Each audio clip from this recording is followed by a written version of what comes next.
Some of our communities, our really bad historic floods were some time ago. I worked on the public square in Nelsonville for 12 years, and it still blew my mind, even though I knew that had flooded, because it was so far from the river.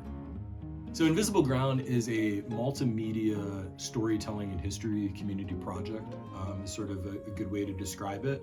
And it's based in history and storytelling and in what we call place-based storytelling through an augmented reality program, which essentially uses physical historic markers that folks would be used to, panels that you would see at a park or at a national park, museum, those kinds of places.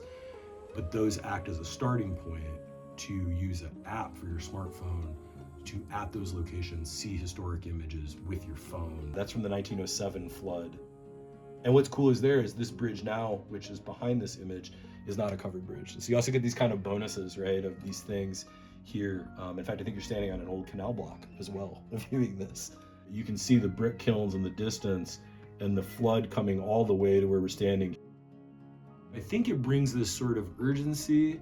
So when we talk about issues of safety and community development, right? The flooding was so central in that story. Half the town was lost at one point after those floods in the 90s.